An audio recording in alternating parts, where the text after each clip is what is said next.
Ուզում եմ շնորհակալություն հայտնեմ, որ մեր հրատապ-ասուլիսին ներկայացել եք, եկել եք, հիշեցնեմ, որ ասուլիսը պայմանավորված է առաջին հերթին Նարեկի առողջական վիճակով, որը հանրությանը հրատապ ներկայացնելու անհրաժեշտություն է առաջացել, երեկվանից մենք դրա մասին արդեն խոսում ենք ավելի մանրամասն, հիշեցնեմ, որ արդեն 9-րդ օրն է Նարեկը գտնվում է հացադուլի մեջ, ես եւ իմ գործընկեր Աստղիկ Մաթեոսյանը, հատկապես Աստղիկը, որ գրեթե ամեն օր, նույնիսկ գրեթե բառը չասեմ, ամեն օր Նարեկին այցելում է, օպերատիվ նաև կարող է տեղեկանալ իրավիճակի մասին եւ տեղեկացնել իրավիճակի մասին ձեզ, եւ ես եւս որոշակի բարբերականությամբ այցելում եմ եւ մենք երեկվանից արդեն առողջական վիճակի մասին ենք խոսում։ Ես կուզեի հիշեցնել, որ ուղիղ 1 ամիս առաջ մենք նույնպես ասուլիսի էինք, նաև Արսեն Բաբայանն էր, Լուսինե Առաքելյանն էր, իդեպ Արսենը հրատապ զբաղվածության պատճառով չկարողացավ այսօր գալ եւ մենք պատրաստվում ենք նաև խոսել գործի ընթացքից, ես շատ կարճ ինքս կներկայացնեմ եւ այն ժամանակ մենք բովանդակային առումով ներկայացրեցինք գործի ողջ անհեթեթությունը, այն գործի, որի հիման վրա Նարեկը եւ Վազգենը անազատության մեջ են, որի պատճառով Նարեկը հայտարարել է հացադուլ, անժամկետ հացադուլ։ Եվ այսպես կարճ գործի մասին եմ ուզում խոսել, այս պահի ընթացքի մասին, մենք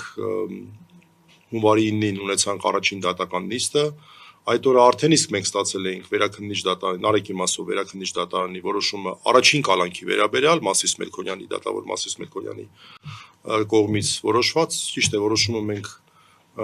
որոշումը օրենքով սահմանված ժամկետում ավելի շուտ պետք է մենք ստանայինք, բայց դատարանը ծանրաբեռնվածության պատճառով հետաձգեց եւ այդ ընթացքում գործը մտավ դատարան, որի հետևանքով դատարանի հետևությունները այլևս ըստ նախադեպի, որի հետ մենք կտրականապես համաձայն չենք, բայց ամեն դեպքում նախադեպը գործում է Վճռաբեկ դատարանի, վերաքննիչ դատարանը նշեց, որ ինքը այլևս չի կարող փոխել Նարեկ Սամսոնյանի խափաման միջոցը, քանի որ արդեն գործը թևակողել է հաջորդ վարույթ, այսինքն միջդատական վարույթից կամ նախաքննությունից դատաքննություն եւ դրա հետ մեկտեղ նաեւ արձանագրեց հստակ Նարեկ Սամսոնյանի իրավունքների խախտում, արձանագրեց, որ Նարեկ Սամսոնյանի նկատմամբ դեռևս նոյեմբերի 14-ին, այսինքն ձերբակալման իսկ օրը, հաջորդ օրը, երբ կայացվել է որոշում, այն եղել է նրա իրավունքների խախտմամբ եւ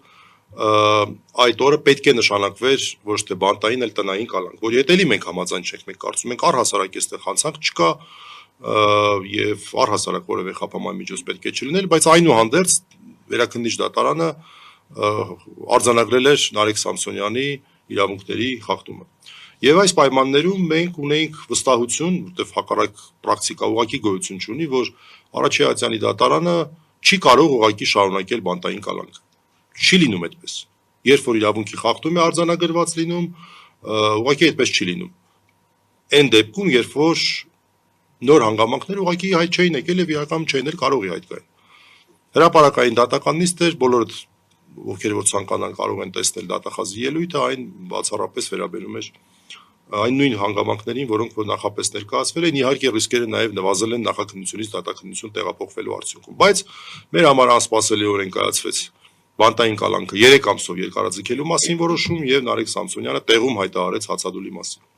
Ուզում եմ հերթական անգամ, գուցե ավելորդ անգամ նշել, որ այդ որոշումը ոչ թե եղել է հախուռն եւ այդ պահին կայացված, այլ նախապես կայացված որոշում է եղել,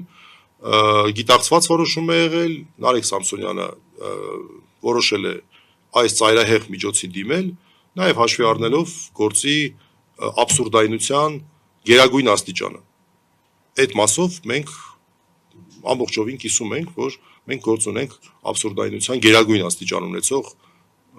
գործի հետ, որի պայմաններում Նարեկ Սամսոնյանին նկատմամբ կիրառվել է ամենածայրահեղ խափաման միջոցը։ Նա էլ դիմել է ամենածայրահեղ բողոքի գործողության։